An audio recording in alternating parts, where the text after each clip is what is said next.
Hello, everyone. Welcome to the Asian Pacific American Institute for Congressional Studies 2026 Energy and Commerce Summit. My name is Tanya Layden, and I am the Vice President of Development and External Affairs at APAICS. This summit is part of our educational programming that aims to demystify the news headlines, current events, and policy debates that reflect the rapidly changing world we live in, so that our communities can stay informed and, most importantly, not get left behind. Asian American, Native Hawaiian, and Pacific Islander voices and perspectives are too often left out of these conversations, and we're here today to change that. We'll explore topics including workforce development, how American companies are building next-generation businesses, how new technologies are affecting transportation access, and the growing impact of artificial intelligence and data centers on the energy landscape. Before we kick off our first panel, I'd like to invite Madeline Milka, President and CEO at APAICS, to provide some opening remarks. Hello, everyone. I'm Madeline Milka, President and CEO of APAICS. Thank you for joining us for our annual Energy and Commerce Summit. The summit convenes industry experts and community advocates alongside Asian American, Native Hawaiian, and Pacific Islander members of Congress, as well as members of the Congressional Asian Pacific American Caucus, to discuss top-line energy and commerce concerns that are affecting the AA and NHPI community and the nation at large. Today's conversations are crucial to understand and to solve the most pressing issues facing our communities in the energy and commerce space, from expanding critical access to evolving transportation systems to building resilient next-generation businesses. We will hear from the leaders at the forefront of these industries as they shape the conversations on energy, the environment, and transportation in the United States. Thank you for joining us for these important discussions.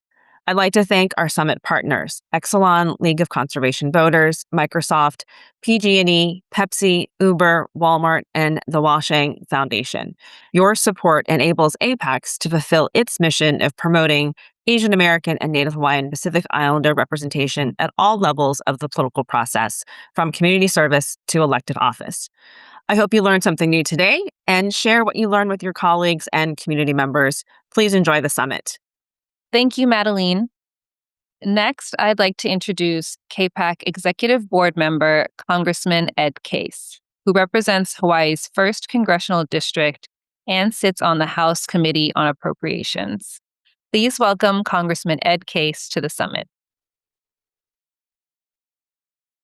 Aloha, everyone, and mahalo or thank you to APAICS for inviting me to provide some opening remarks at your Energy and Commerce Summit. I congratulate you all for hosting and participating in such a successful and informative summit.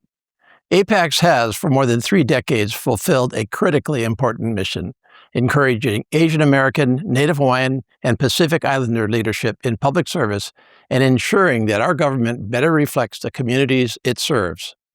Founded by 2 public servants I have always greatly admired, Secretary Norman Mineta and Delegate Robert Underwood, APAICS has built a lasting pipeline of leaders who continue to strengthen our democracy. As the representative from the congressional district with the highest percentage of AA-NHPIs nationwide, I truly cherish our partnership. Today's discussion could not be more timely. Energy and commerce are not separate conversations. They are inseparable from our economic security, our national security, and our ability to compete in an increasingly interconnected world. Coming from Hawaii, a small island state almost 2,500 miles away from the continental U.S., these challenges are increasingly apparent every day.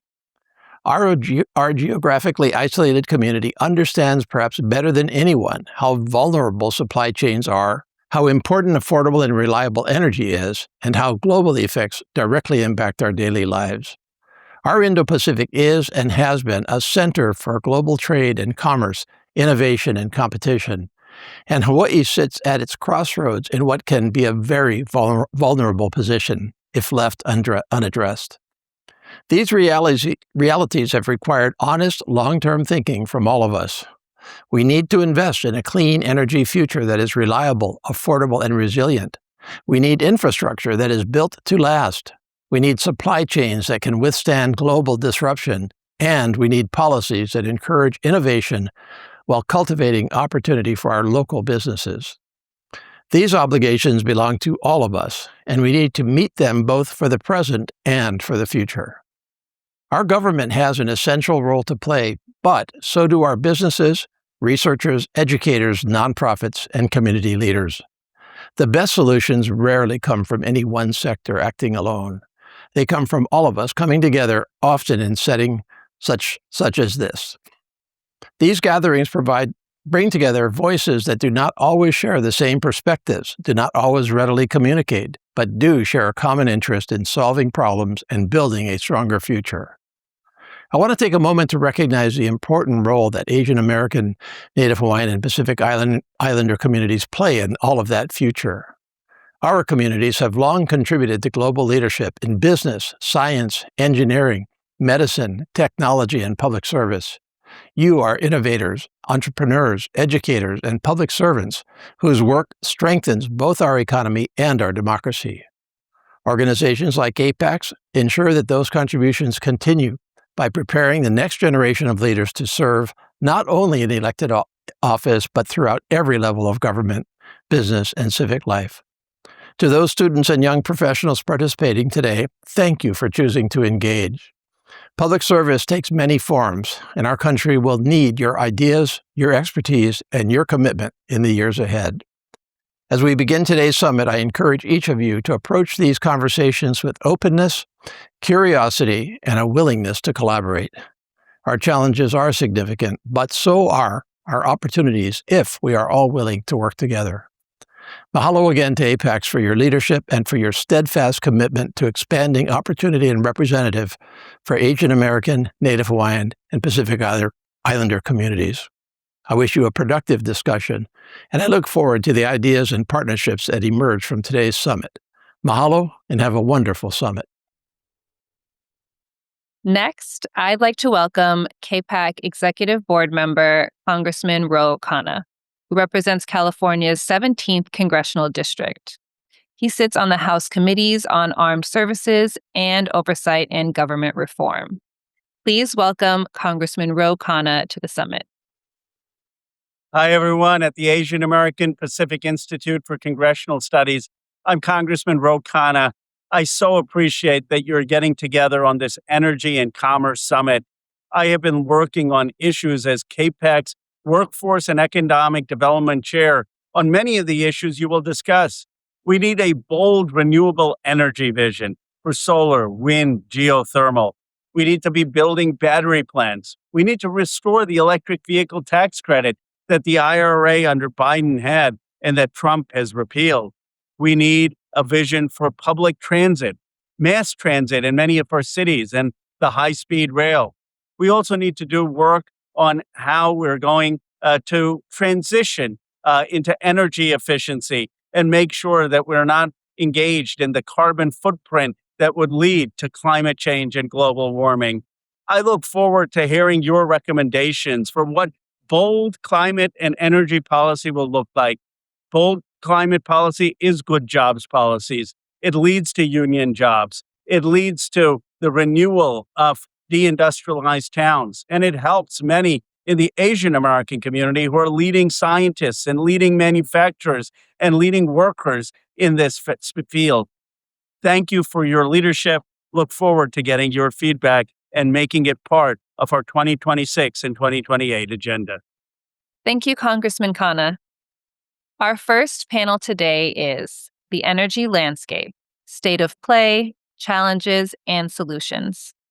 America's energy system faces both new and long-standing challenges.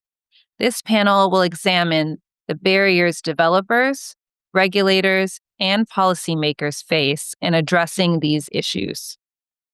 To kick off this panel, please join me in welcoming CAPAC Associate Member Congresswoman Bonnie Watson Coleman, representing New Jersey's 12th Congressional District.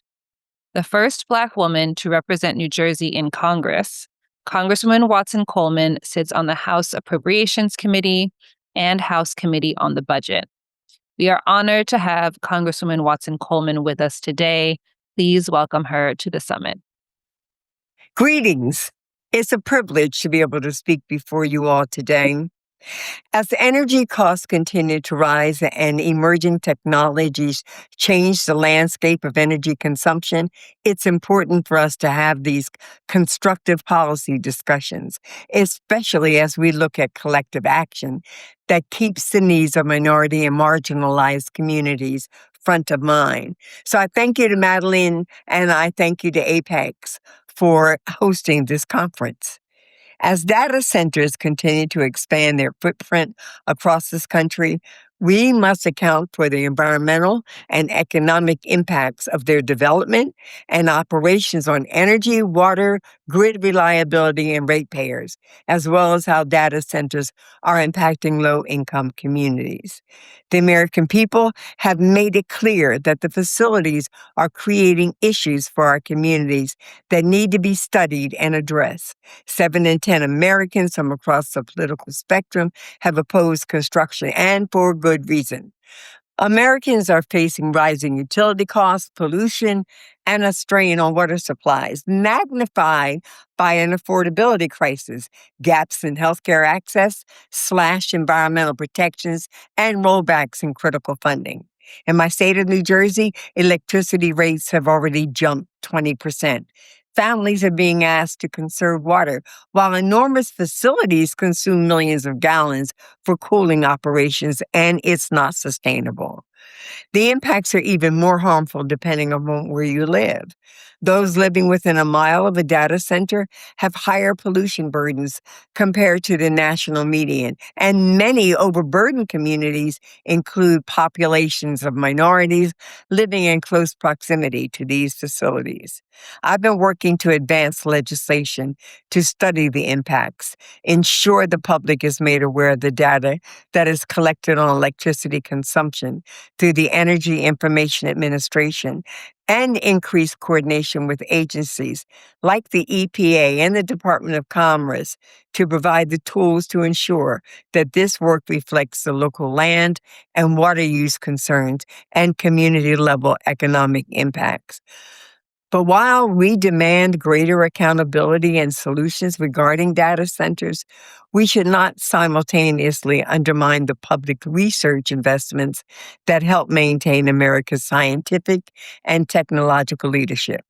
That's why I've been fighting to secure funding for critical investments in the future of alternative energy sources like fusion energy research and development opportunities in my district. Nationwide, the pace of construction is moving far faster than our current oversight and planning structures, running the risk of environmental and economic disaster. With more information and knowledge on AI data centers, we can make informed decisions on how to proceed without risking our community's health, environment, or local economies. So thank you again for having me join you all for this important discussion, and I hope you have a productive conference. Thank you, Congresswoman Watson Coleman. I'm now pleased to introduce our moderator for this panel, California Public Utilities Commissioner Christine Harada. Previously, Commissioner Harada served in a number of roles during the Biden-Harris administration, including as the Executive Director at the Federal Permitting Improvement Steering Council and as the Federal Chief Sustainability Officer for the White House Council on Environmental Quality. Please welcome Christine and our panelists. Good afternoon, everyone. Thank you to Congresswoman Bonnie Watson Coleman for opening today's conversation, and thank you to APAICS for bringing us together. I'm Christine Harada. I'm a commissioner at the California Public Utilities Commission, and I'm honored to moderate today's panel, The Energy Landscape, State of Play, Challenges, and Solutions. This is an important moment to have this conversation at the national level. Across the country, America's energy system is being asked to do more than ever. We're seeing rising electricity demand from artificial intelligence, data centers, advanced manufacturing, electrification, and broader economic growth. At the same time, we're trying to maintain affordability, modernize permitting, build transmission and other infrastructure, strengthen reliability, reduce emissions, all while ensuring that communities are not left behind. Energy policy can sound technical, right? Interconnection, transmission, permitting, fuel supply, generation capacity, rate design, federal regulatory policy. But at the end of the day, energy policy is about people. It's about whether families can afford their bills, whether communities can stay safe during extreme weather and outages, whether businesses can grow, whether America can remain globally competitive, and whether communities, including Asian American, Native Hawaiian, and Pacific Islander communities, are included in the jobs, investment, innovation, and leadership opportunities created by this transition. So the question for today is not simply how do we produce more energy? The harder question is how do we build an energy system that is reliable, affordable, secure, cleaner, faster to build, and fairer in how it distributes both costs and benefits. I'm so pleased to be joined by leaders who bring perspectives from across the energy landscape. We've got with us Robin Rorick, the Vice President for Midstream at the American Petroleum Institute, Yvonne McIntyre, Vice President for Federal Affairs at PG&E Corporation, and Chris Duncan, Director of Federal Affairs for Exelon. Thank you all so much for being here. I'd like to first begin with the state of play. For many years, many energy conversations assumed relatively flat electricity demand, at least, compared to today, because that assumption is dramatically changing. AI, data centers, advanced manufacturing, electrification, these are all creating new pressure across the system. But there's not one single national energy story. What's happening in California may look different from what's happening in PJM, the Gulf Coast, Northern Illinois, or global energy markets. And that matters for federal policy because national policy has to be broad enough to support investment while flexible enough to recognize regional differences. Robin, I'd like to start with you. API has both a national and global view of energy markets, and I'd like to hear your views on what are some of the major energy trends that policymakers should understand right now, and what role do oil and gas play in meeting current and future demand? Great. Thanks for the question, Christine. Thank you for hosting this session, and thanks to APEX for having the whole session that we can discuss these important issues today. I think from our perspective, it's important to first look at global energy demand, which most reference cases at this point show global energy demand growing all the way out to 2050, perhaps not at the same rate for the last 25 years, but it's certainly continuing to grow. From an oil and gas perspective, the U.S. today is the world's largest producer of oil, natural gas, and LNG. And we're the largest LNG exporter because of that growing demand that we're seeing. Here in the U.S. specifically, Christine, to your question, oil and natural gas is the largest source of energy in the transportation, industrial, and electrical sectors. And we're a significant component of the residential and consumer sectors. And if we just look at 2024 alone, oil and natural gas met 59% of the global energy demand in 2024, but all energy sources reached record global consumption levels in 2024. And I want to really, I threw out those numbers just to give some perspective on the oil and gas side, but I think the most important piece of that is this component at the end, which is that all of those energy sources reached their record global consumption levels in 2024. The point being, to your opening statement, is that there is a global surge and a global demand, if you will, for all of these electrons that we're producing at API. We're not only for oil and gas. We believe that we're an all of the above energy source trade association. We do focus on oil and gas, and we believe that it's going to be here for some time. But to your point, it's critical that we have these dialogues so that we can figure out what does the path look like out into the future, so that we can be assured that all communities have access to energy at an affordable and in a reliable manner. Thanks so much. Chris, turning to you, Exelon serves major load centers in the Mid-Atlantic, Northern Illinois, and other regions. What are you seeing in terms of rising demand, available generation supply, and pressure on affordability? Yeah, thank you, Christine, and thank you for having me here today. Happy to be here representing Exelon. Give you a little background first on just who Exelon is to kind of help shape the question. Exelon serves just under 11 million customers in 5 states: Illinois, Pennsylvania, Jersey, Delaware, Maryland. and the District of Columbia. We are a transmission and distribution company only, which means we don't have any generation. We don't own any generation. We just deliver the neutrons or electrons rather and gas across the system.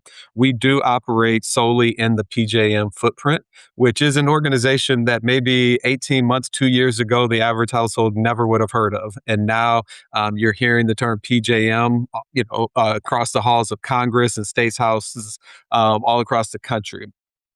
So PJM operates in 13 states. And like I said, we're part of the PJM, which really just stretches from the mid-Atlantic all the way across up into northern Illinois.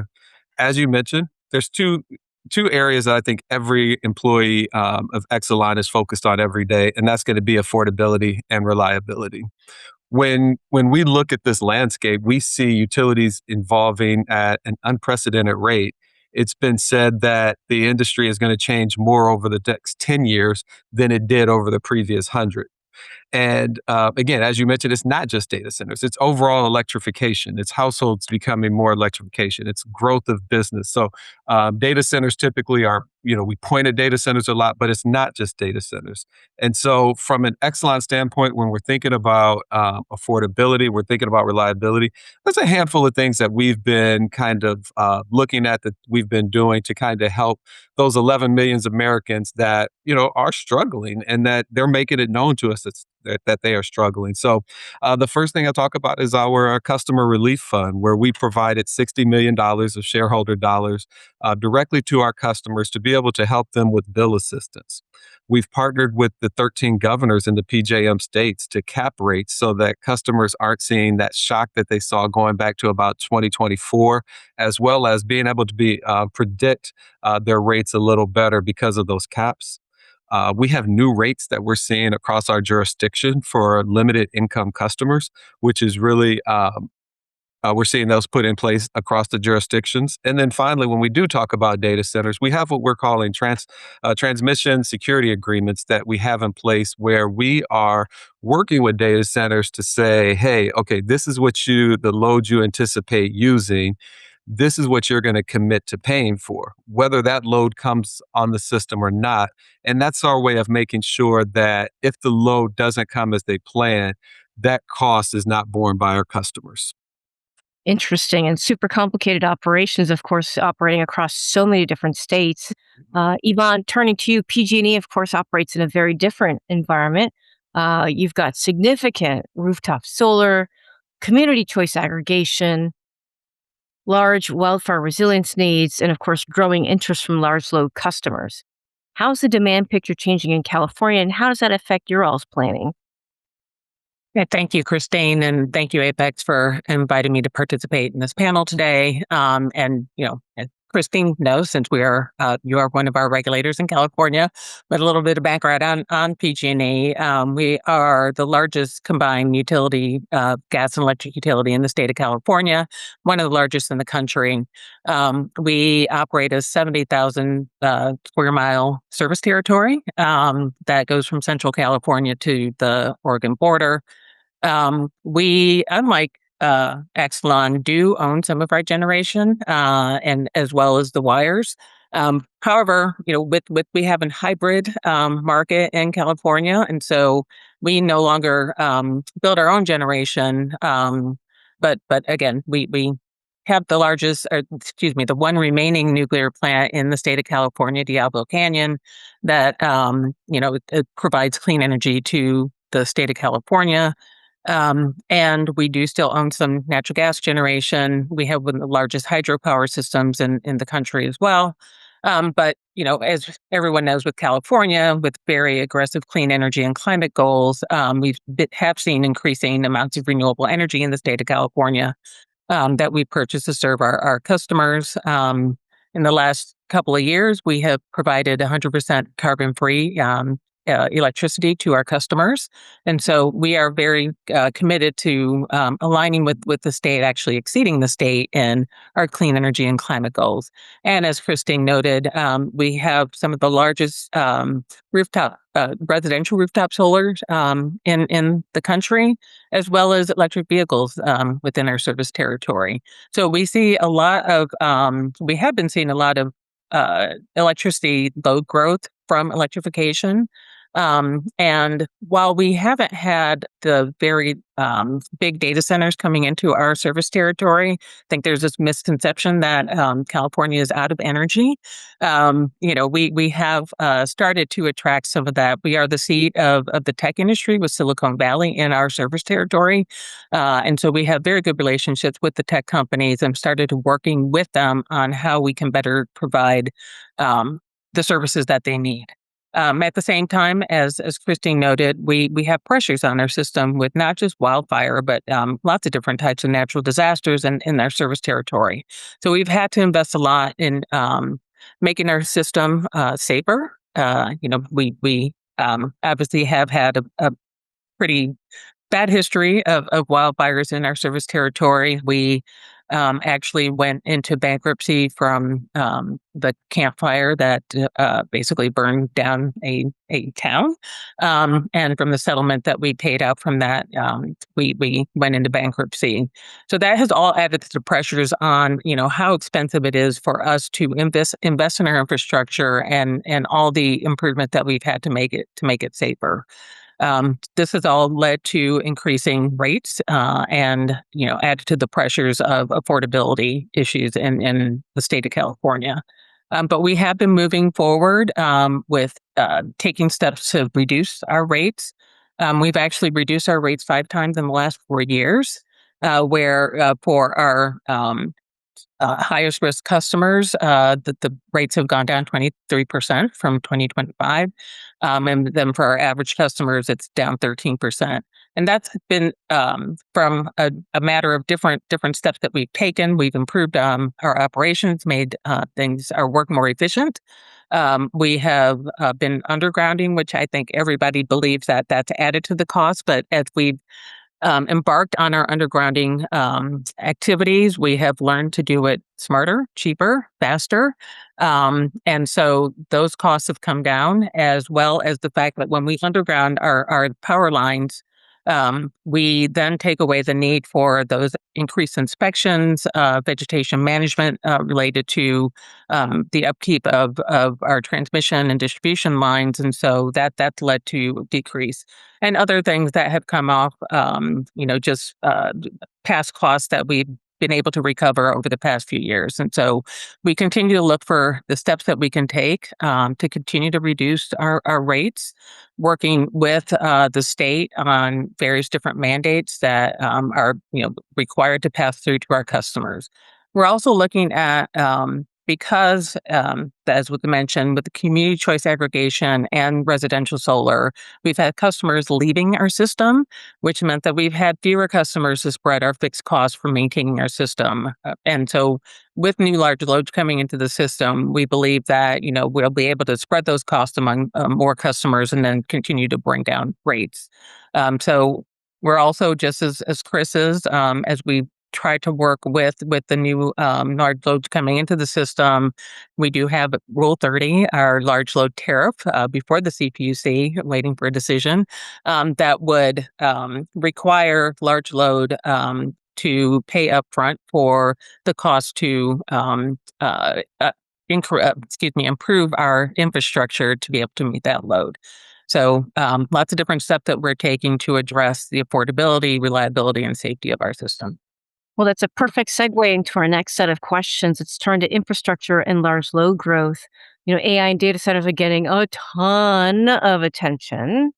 For good and bad reasons, they can bring economic development, tax-based construction jobs, digital infrastructure, strategic national competitiveness. I'm sure many of us play with a variety of AI tools that are out there today, but they can create enormous local power demand, require major grid upgrades, and raise a hard question of who pays. At the same time, transmission, generation, fuel infrastructure, distribution upgrades can take years to permit, finance, and build.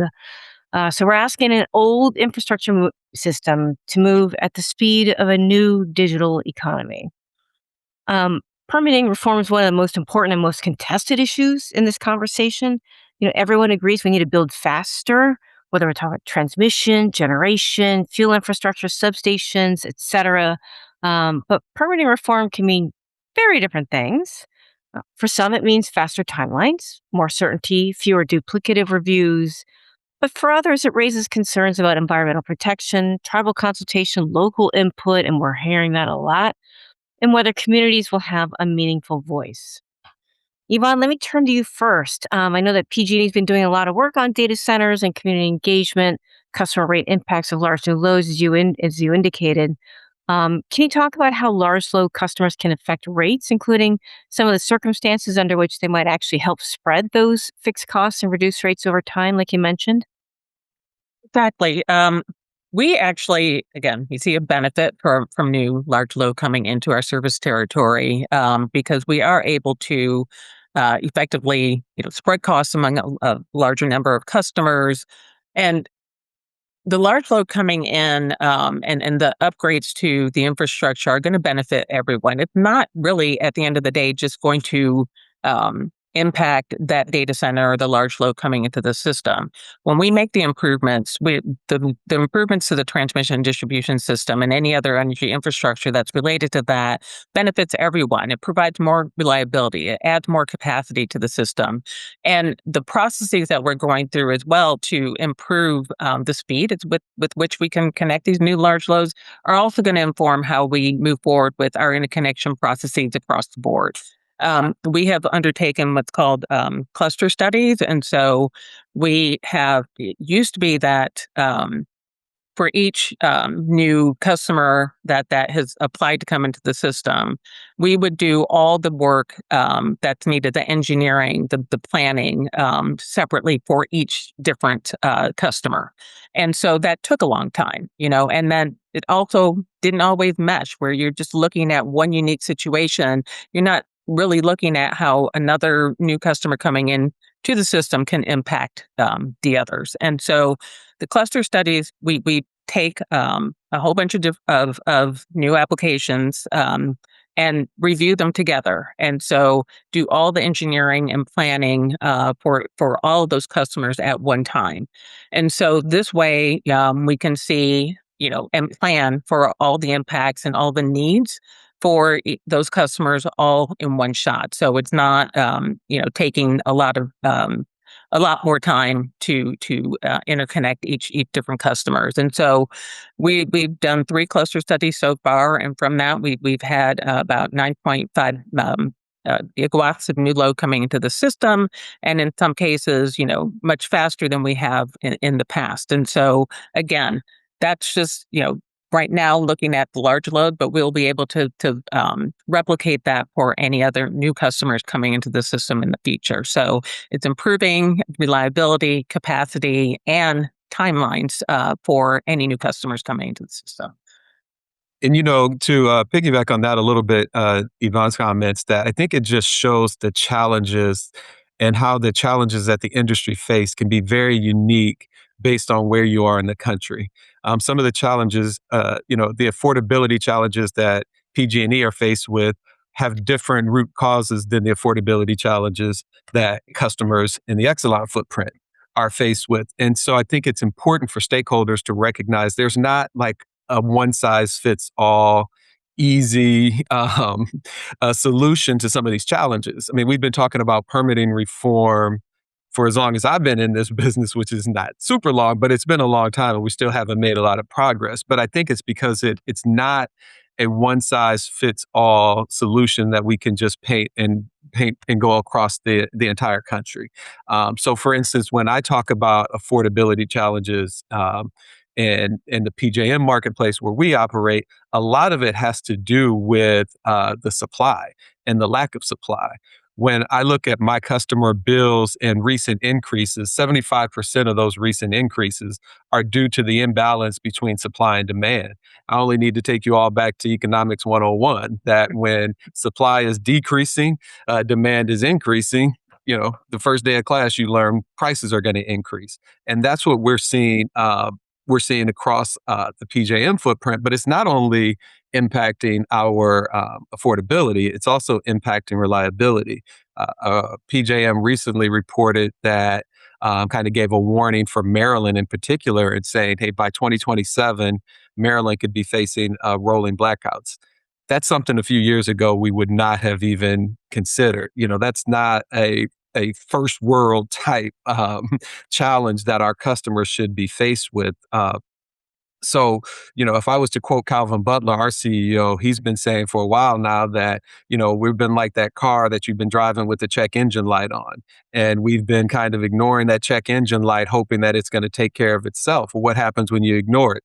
Long term, you end up paying more for that fix than if you addressed it. And so one of the areas that Exelon is looking at that we believe can help both affordability as well as reliability on the supply side is if we were able to, as a regulated utility, to be able to develop and own our own generation. And we feel like if we were to, and that's not to necessarily replace what the independent power producers are doing, but it's to supplement that and to help close that gap in supply in places like Maryland. Charles Rivers and Associates just did a recent study where they said Americans can save about $20 billion if regulated utilities were able to own their own generation. And so that's just one part that we see as being part of the solution to be able to help these challenges that our customers are facing. And I think, Christine, you laid out this topic of permitting reform extremely well. And when you introduced the question, it is the way our permitting system was developed and the way it was evolved. It has evolved over time. It's become very complicated. It is subjective in its implementation and its application. And over time, we've struggled with a complicated system of overlapping reviews, questions about scope, what's in, what's out, who should be allowed to litigate, who shouldn't be allowed, et cetera. And then at the same time, you're right that there are a lot of concerns that people have about making sure that in the permitting process that as a nation and as operators that we are making proper considerations to engage with stakeholders, protect the environment, protect the communities. I don't think, and we could I think we all know we could spend hours debating permitting reform and trying to figure out what the right path forward is. We've taken an approach here at API of trying to say, okay, well, can we get permitting reform done? But also, how can we work in the existing permitting system to make sure that it's more efficient, more effective, but that we're still doing those things that enable us to address concerns with community that communities may have or protect the environment through our operations. If you look at both in the electric transmission sector, as well as in the oil and gas industry, you'll see that through a lot of the work that we're doing, we're trying to manage our assets differently. So we have a heavier conservation focus, a heavier focus on engaging with communities to make sure they understand not only why we need more infrastructure, but what it takes to maintain and operate that infrastructure. So I think that these are discussions and debates that we need to continue to have. I think we need to stay committed to trying to get permitting reform done. But I also think we need to be realistic in this approach and saying, well, if permitting reform gets done, or if it doesn't get done, how are we going to operate in a future where we need to engage with communities, we need to protect the environment? It shouldn't be an either or some game. It should be a both and I honestly believe that we can do both in this case. I 100% agree with you. And on that line, I'd like to bring the conversation directly to the APAICS audience and to ANHPI communities. As we all know, we're not a monolithic community. We include urban and rural communities, immigrant and refugees. We have the Native Hawaiian and Pacific Islanders, small business owners, renters, homeowners, professionals, students, workers, and frontline communities. And some of us face high energy burdens. Some are exposed to heat, flooding, wildfire storms, or poor air quality. Some of the above, all right now going on here in the United States. Some are connected to the technology economy, while others are looking for pathways into energy jobs, contracting, and leadership. So I'd like to ask this in a more concrete way.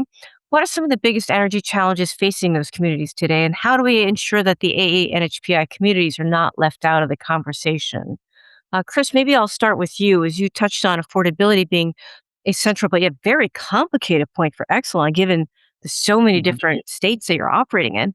Can you say a little bit more about some of the main drivers of affordability in the regions that you're serving? Yeah, so I think again, going back, I think the primary driver we're seeing on affordability is just our supply challenges, and just being able to make sure that we have enough supply to meet this growing demand, so we don't face situations where we're going to be seeing blackouts, because that's going to impact the APEX community as well as all communities across our footprint. I think when I look at opportunities, one thing I can see is that um, we are going to be spending, like many utilities across the country, spending billions of dollars with a B on upgrading the grid. And that's going to require people to design, to build, to maintain. We're going to need engineers. We're going to need project managers. We're going to need line workers across the gamut. It's going to take a lot to be able to meet and build this grid out. When I think about this community and this stakeholder group, I think it's going to be important for us to make sure we are working together, because as we are spending these billions of dollars, it's going to take workers to do those things. And it's coming on a time when we're seeing a number of workers either retire or becoming retirement eligible. And so I think where Exelon and the APEX community can work together is to make sure that we are communicating these opportunities, to make sure that the people in the communities know about these jobs and have access to the training, because a lot of these are jobs that really can promote individuals into economic mobility without having traditional four-year degrees. And so I think it's incumbent upon us to make sure that we are working with all communities, but in particular for this call, the APEX community, to make sure that, again, that we're increasing knowledge of the jobs and access to training. Absolutely. And I think that having been on some site visits with some of our utilities out here, the work that linemen do and the utilities do is incredibly technical and rather labor intensive, with requiring some very specialized skill sets that I think, as an engineer, I think that's a pretty cool job. Little afraid of heights, so I might not be the greatest fit. But Yvonne, turning to you, what can utilities do better on community engagement, like especially around the hot topic of data centers and infrastructure needs, but also language access too. Yeah. So thank you for saying that, because that's going to be one of my key points. So 12% of our 16 million customers are of Asian descent, identify of Asian descent. And so, communication is key. And so, we are constantly reviewing our operations, our actions, our activities in our communities to kind of really figure out the best manner to communicate with the communities, making sure that everyone understands what's going on, what we're doing, why we're doing it. We had a big outage in San Francisco area last December. And from that, what surfaced was, how are we serving our predominantly Cantonese speaking communities in areas like Richmond? And we noticed that, they weren't getting the communication they needed. They did not know what was going on all the time. And so, a lot of them didn't have an email on file in our systems, which meant that we couldn't provide the updates. And so since then, we've embarked on working to get customers signed up so they can receive communications in ways that actually reach them. And so that's, across the board. This was one situation. We're going to review all the communities that we operate in to make sure that, the communications and the involvement with the community is happening. And just as Chris said, we're all growing. We all have a need for new workers. We get linemen, engineers. I too am an engineer, so happy to see another engineer on this call. And so, making our communities aware of the opportunities, the job opportunities, but already in our own company, looking for ways to retain our workers and to provide them pathways and opportunities to rise up in the company, to serve in the growing capacity that we're going to need. We do offer college internships, rotational programs, engineering training programs. We have a program called Power Pathways. It's a signature program to help new and experienced workers develop their crafts and apprenticeship career pathways in both our gas and electric operations. And so, we're just looking at all the ways that we can work with communities to provide pathways for them to become part of our company or the energy industry, which, the energy industry it's always kind of booming. There's always jobs available. And I don't think people understand what is it, what is their path forward into the energy industry, because it's not just engineering. As Chris said, it's not just 4-year degrees. So letting, kind of spreading the word in ways that are going to be accessible to everyone to understand, the opportunities that there are in our industry. Robin, I know that API has been doing a lot of work on workforce for the industry, and I'd be interested to hear your views on how does the oil and gas sector reach AA and HPI students and other workers, policymakers, and communities, especially when some folks may not necessarily see the industry as an obvious fit. Yeah, and I think your last point is actually the biggest challenge that we have is that as an oil and gas industry, particularly within the AA and HPI community, I think the stereotype is to actually shift to more tech-driven type of industries. And there is actually, and Yvonne and Chris both hit on these points very well, there is actually a lot of opportunity in oil and gas and utilities, as electric utility and transmission and power generation.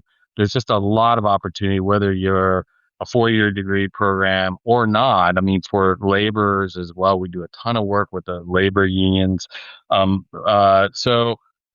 Welding is surprisingly enough, we can't find enough qualified welders in our industry. It's a very big challenge, and we are working with labor to try to build some more capacities. For the longest time, I think there's been such a push to and this kind of perception that success, particularly at the high school level, is really based on how many people you can actually send to college, and that's really done a disservice for a lot of the trade work that's needed in this country, whether it's carpentry, plumbing, electrical work, welding.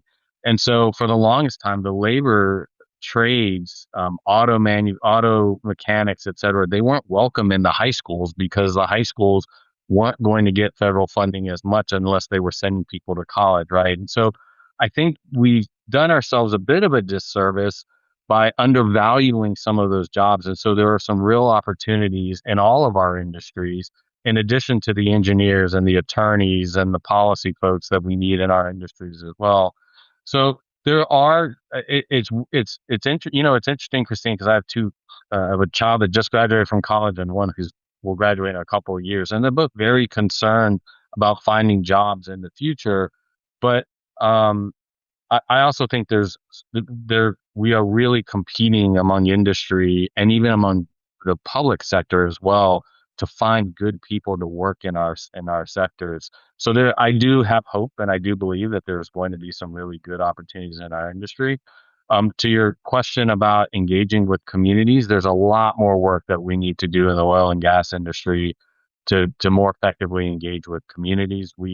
Recently, API actually got started in 1919 as a standard setting organization. One of the standards that we just finalized, most of our standards by and large are safety standards, but we actually just completed a very robust standard 2 years ago, focused solely on community engagement and helping operators more effectively engage with communities, helping create a roadmap so that as they're engaging with communities, they're listening to communities, they're doing assessments of communities. Communities are not homogenous units, they're very different.